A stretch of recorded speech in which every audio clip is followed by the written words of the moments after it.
In April 1942, the Japanese Army forced more than 10,000 American POWs on an 85-mile march. Nearly 1,000 died, and many who survived were made slave laborers in Japanese plants for 3.5 years. James Parkinson and Lee Benson chronicle the legal efforts of one of the GIs, Harold Poole, to receive restitution in their new book, Soldier Slaves. Next on BookTV, the co-authors are joined by Utah Senator Orrin Hatch, who recently introduced legislation to help the enslaved soldiers receive compensation. This event from Deseret Books in Salt Lake City is about an hour. Thank you so much for coming. On behalf of the company, Deseret Book welcomes you. We are thrilled today to have the authors and the gentleman who this story is based upon here to speak for a few minutes. The way the event will work is we will first hear from James W. Parkinson. He obtained his law degree from Brigham Young University here in Utah. He currently lives in California with his wife Susan, and he has a private practice there. We will then have a few remarks from Lee Benson. Lee is a native of Utah. He is a columnist here for the Deseret Morning News, and he has also co-authored many other books and authored other books. And then we will hear from Harold Poole. Harold Poole is a Salt Lake resident who is a war hero. He was a mail carrier for 30 years, and then he retired. He served in World War II at the start of the Bataan Death March. He was captured and was a part of the Bataan Death March. He was under Japanese control for 3.5 years, and he earned his Silver Star during that war. He is a man of great valor and honor and courage, and we are pleased that they are here. So we will go to that point.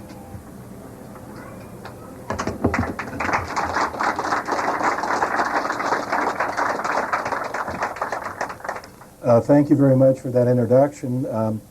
On behalf of Lee Benson and Harold Poole and myself, we welcome you here today. We appreciate the opportunity to speak about our book. I guess the best place to begin is in the beginning.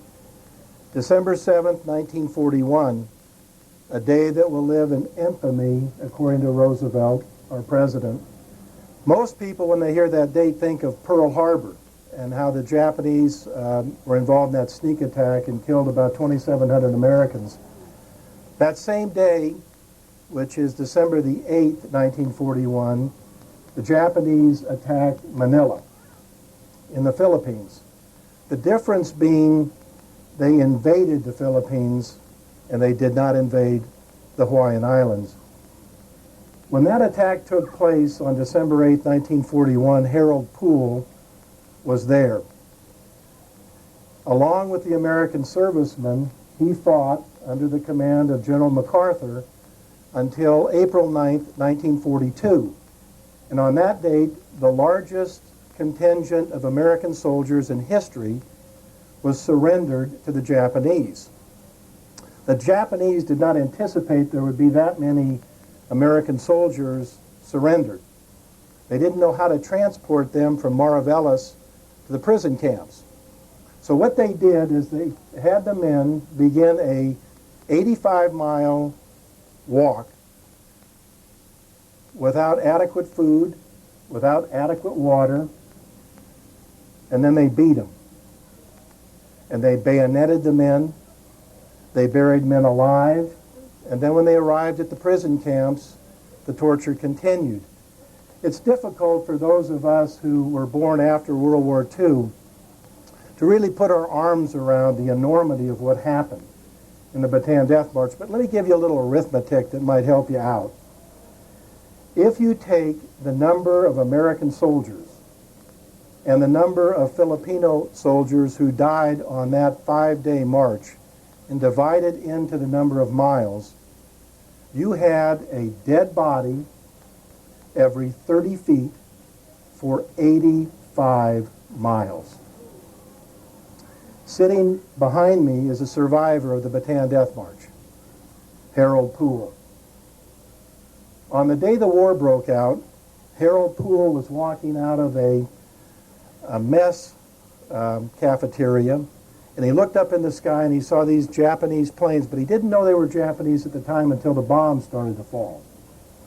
When the bombs started to fall and they were blowing up buildings and whatnot, Harold had to do something. So he immediately jumped into a foxhole that had a machine gun mounted on a pole. When the bombing stopped, he looked up and he saw the Japanese Zeros, the pursuit planes coming in, strafing the field. And you know, you see those puffs in movies of the bullets hitting around. Well, Harold Poole was in a foxhole watching a Japanese Zero approach at 75 feet over his head. He had the presence of mind to take that machine gun, which was a Lewis World War II machine gun, air-cooled, and aim it at a Japanese Zero coming right at him. He got it sighted, pulled the trigger, and the gun jammed.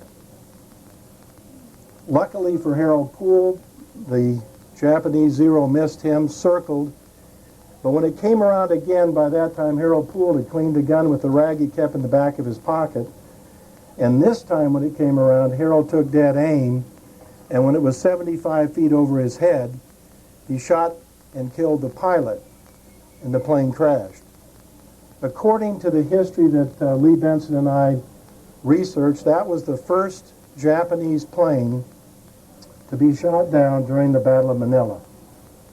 For that heroic act, the United States of America awarded Harold Poole with the Silver Star. I had an interesting experience with Harold as we progressed in a case I handled. You see, back in 1999, the California legislature passed a bill allowing lawsuits to be brought against Japanese corporations who used American soldiers as slaves. And when Harold Poole finished the Bataan Death March, he was shipped to Japan in what they called a hell ship, turned over to a private company, Nippon Steel, and used as slave labor for a private corporation. Well, because of a bill that was passed in California, a group of lawyers got together and said, let's sue those companies and make them pay the just compensation these men are owed. And Harold Poole ended up being one of my clients. When the lawsuit proceeded, one of the things that happened is your senator from Utah, Orrin Hatch, when he was chairman of the Senate Judiciary, called a hearing to find out why the State Department of our country was filing statements of interest in court against these men. So they couldn't get just compensation against the Japanese corporations. I know a little bit about lawsuits because I've handled a lot of them, and I thought it would probably be in our best interest if at this hearing Harold Poole appeared and testified, which he did with 3 other Bataan survivors. I asked Harold Poole, I said, Harold, we're going to be in Washington, D.C. There's a lot of media. The international media is going to be there. Would you be so kind to bring your Silver Star with you? And when you're in that Senate Judiciary hearing room, have it on your lapel so everybody can identify my client as a war hero. And he said he'd be more than happy to do that. But when we got in the Senate Judiciary room, if you've never been there, it's rather intimidating. I'm standing there with Harold. All the Klieg lights go on, and I look at his lapel, and there's no Silver Star.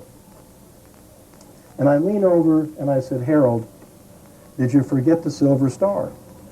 He said, no, Parky, I didn't. And he reaches in his pocket, and he pulls out the box, the original box the medal came in, and he opened it up, and he said, can you help me put it on? I've never worn it. The humility of the American soldier, the humility and the honor that they bring to us as a people is one of the things that Lee Benson and I have tried to portray in the book Soldiers, Slaves.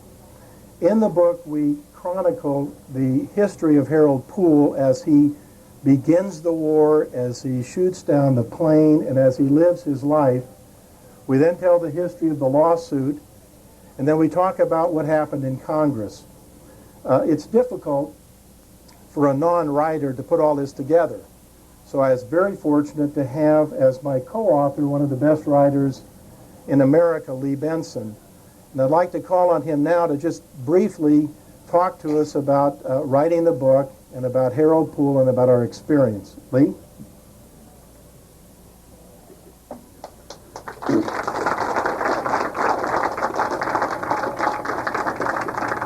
Thank you, and it is a pleasure to be here, and I can't think of two finer men I'd rather be sandwiched in between than Jim Parkinson and Harold Poole.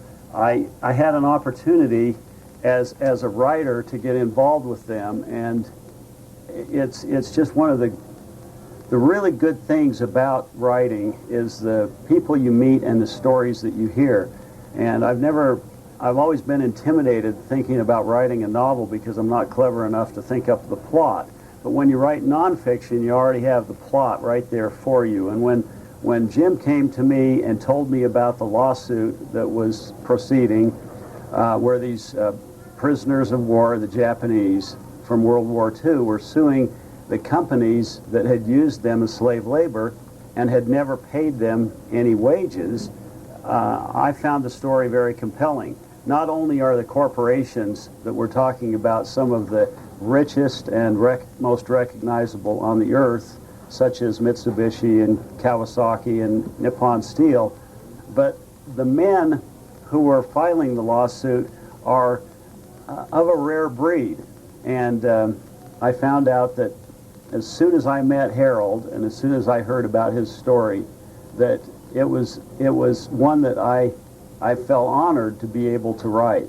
And when Jim came to me with a story that's both present day, the lawsuit proceeded right here in our modern times, and yet also talks about something that happened more than 60 years ago, that was a bit of a challenge to try to figure out how to tell those two stories, the then and the now. So we kind of hit upon a formula that I think works, and I hope you'll find when you read the book, where we alternate what's happening in the present day, and then we go back and it gives us an opportunity to tell Harold Poole's story and what happened to him from the time he arrived in the Philippines, left his house here in the avenues, and joined the army, wound up in the Philippines, happened to be there when the Japanese attacked, and then had an adventure and a prisoner of war experience that lasted 3.5 years.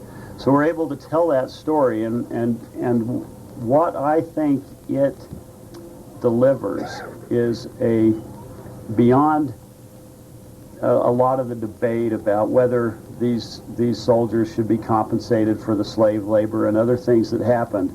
It delivers a story about character and about people who stood by their principles, who didn't ever give up.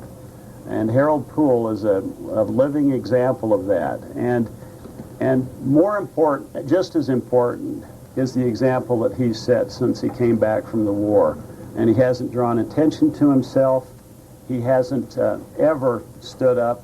Today may be the largest, counting the TV audience, that he's ever had in telling this story. And he certainly hasn't been his own PR firm.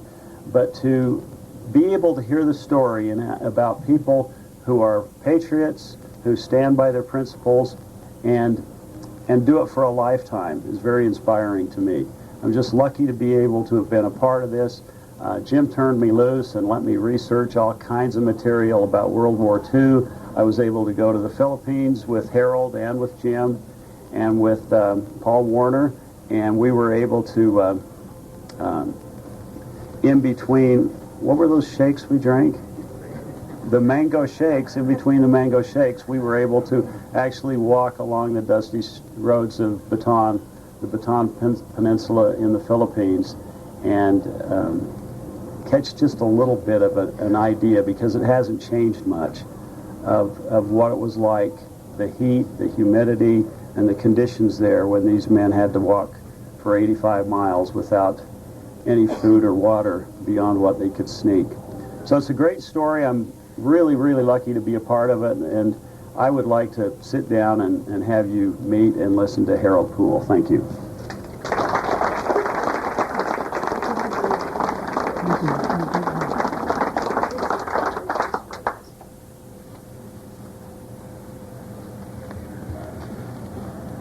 Good afternoon, ladies and gentlemen. It's a real pleasure and an honor for me to be here today and be able to say a few words. I am particularly pleased to be here in the company of my good friends Jim Parkinson and Lee Benson and Senator Hatch. Both of these men are blessed with talent for words, be it spoken or written. They have used their talents to record forever 2 courageous stories about sacrifice and fighting against formidable forces. Both stories are true and are interwoven in a compelling manner in their book, Soldier Slaves. I know this because I personally lived through one of the stories, and I watched as Jim fought the legal battles of the other one.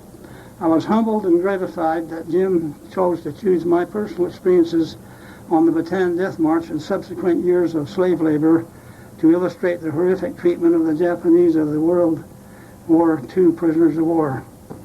I agreed to let Jim use my story because I knew it was representative of thousands of others. A few of us lucky ones came home from the war and were thus able to tell our stories. But far too many of our hero comrades in arms never came home. I shared my story for them. I wanted their stories to be told, too, even if through the lens of my own experiences. While each prisoner of war story and experiences were unique in some ways, there was a shared pain and common misery that forever made us a band of brothers. This is an unbreakable bond that will forever bind us together, known and understood only to those who were there and those who paid the price of admission to our brotherhood. The other story, of course, is the heroic efforts of Jim and his professional friends all around the country who combined their legal talents and personal resources to try and bring some justice to some old soldiers, including myself. That justice has now been denied for over 60 years. It is also a story worth knowing, and I am personally so very grateful for the efforts of Jim and his friends on behalf of me and my buddies. They didn't do it for the money. Indeed, they have spent hundreds of thousands of dollars of their own money to fight the fight with